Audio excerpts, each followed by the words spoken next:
polls out. Well, I told you earlier in the week that by the end of the week, Trump would be leading in Ohio and Florida. And now, when I did my prediction of how the election was going to go, I had Trump winning Ohio and Florida. I told you at the time that Hillary Clinton was leading in both of those states. Now, that was the beginning of the week. The end of the week is only a couple of days later. It's not like, boom, all of a sudden she's going to be losing in Ohio and Florida, right? I mean, that was too outrageous a prediction. So let's go to the polls and find out what happened. Polls from both Bloomberg Politics and CNN in Ohio give Trump a 5-point lead over Hillary Clinton. Not just the lead, a 5-point lead. Okay. A second CNN poll in Florida this time finds Trump up by 3 points, 47-44, with Johnson taking 6% and Stein 1%. So here we are, just a couple of days later, and Trump leads in Florida and Ohio. Okay, now let's go to a third swing state he needs to win, and I also have him winning. And again, she was leading in this state just a couple of days ago. A new Monmouth University poll out on Wednesday showed Trump leading by 2 points among likely voters in Nevada. Bad news. So polls were already trending in the wrong direction. Hillary Clinton had a disastrous weekend. Now that everybody saw. It's not like I was the genius who figured out she had a really bad weekend. But yet, and the reason I do this is because the rest of the media is still in denial. The rest of the establishment, the elites, the pundits, all of them in denial. They think Hillary Clinton's going to win, that is it's taken as a given. If you made them bet on it, they would all bet landslide still today. She's losing Ohio and Florida, and by a lot. Look, you might say 3 to 5 points is not a lot. But like when Hillary Clinton was up by 2 points and 1 point in Ohio and Florida, all the papers were talking about like, oh, so it's over. See, we told you, Hillary Clinton, of course she's going to win those states.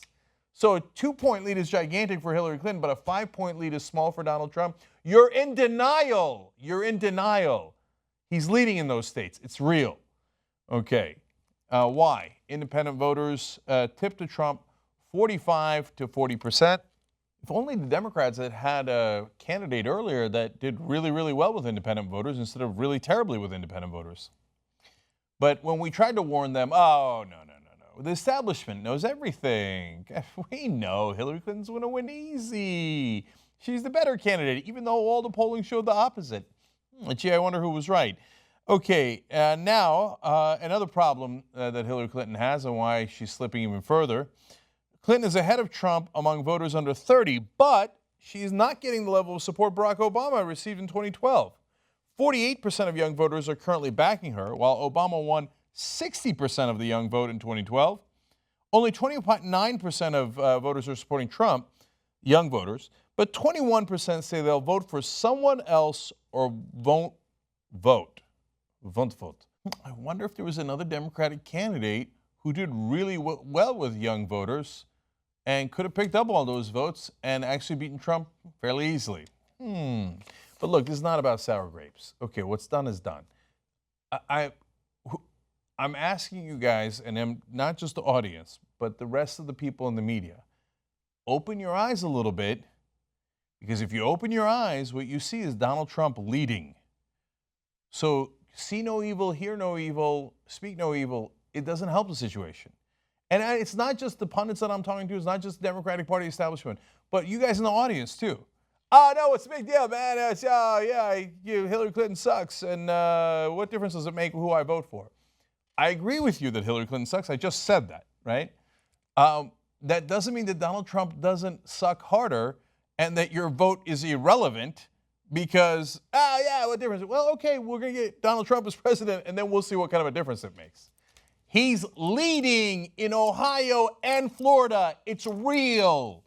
Now, let me give you some semblance, but it's almost every article, but I'll give you one from the Huffington Post that goes to show you the attitude of the rest of the media. Like, no, it's not really real. Come on. None of my friends are voting for Donald Trump. He can't possibly win. So this is written by Ariel Edwards-Levy. She writes, it's rarely a good idea to look at any surveys in the absence of context. Even good pollsters can differ substantially, and it's often difficult to predict whose picture of the electorate will be more on the mark. Both CNN's and Bloomberg's polls in Ohio, for instance, show an electorate that's notably more Republican than that of some other recent surveys. Here we are again. Anytime Donald Trump takes the lead, no, you can't rely on the polls. How many times have I shown you this? Go back and look. Half a dozen times. Whenever he takes the lead, every person in the media is like, but the polls. You can't trust the polls. Every time she takes the lead, the commanding lead. They're still writing about it like Trump has put a dent in Hillary Clinton's lead. Yes, she leads in the national polling. She used to lead on average by about 10 points. Now, that was a real lead. Now it's down to 5, in some polls 4. Okay, that's still a lead. That's still very real, but it is withering. So that part is accurate. But remember, we don't vote nationally. It's an electoral college. So if you're losing Florida and Ohio, are you really leading? Now, according to my calculations, since I believe she's going to win Pennsylvania, Colorado, and Virginia, she would still eke out a victory. But that is no sure thing. Okay, so let me give you more from Huffington Post.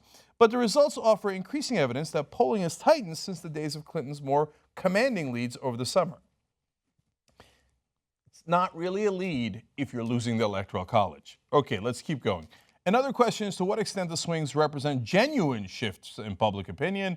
One theory, called a differential non-response, argues that shifts in public polling are overstated and often reflect a change not in what voters think, but in how likely they are to answer a survey at that particular moment. Gobbledygook, blah, blah, blah, blah, blah, yada, yada, yada.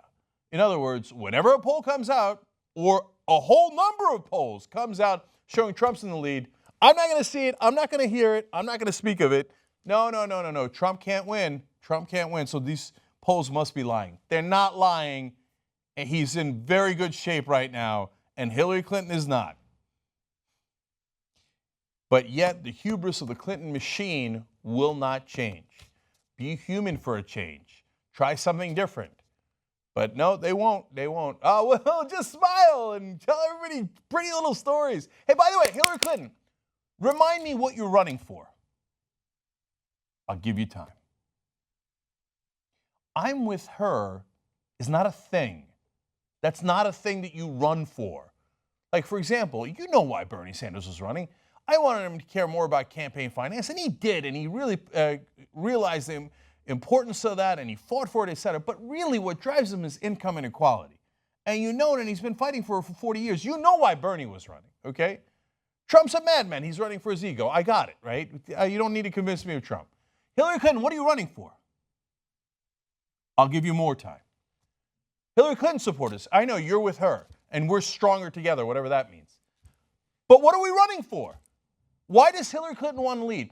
If I was going to run for president, which would be hilarious, I know, but I'm driven to get money out of politics, because if we don't get money out of politics, we can't get our democracy back. I care about that. What does Hillary Clinton care about? I don't know. Do you know? Does she know? Has she communicated that to the American people? One last time. You're losing. You're not winning. There's less than 2 months before the election. Clinton campaign, snap out of it. You think that you are inevitable? I think you might misunderstand that word. You think you can't lose? Go back to 2008 and see how you got your ass handed to you. Wakey. You're losing to, and by the way, you're not just losing to a Republican. You're losing to a monstrous Republican. A guy that anybody off the street can beat. But you're losing to him. Jesus Christ, man. Tell the American people why you want to be president, how you're going to help them. How are you going to help them? How are you going to fix the country? More of the same is the worst platform I have ever seen. We told you that the American people hate the establishment. What did you do?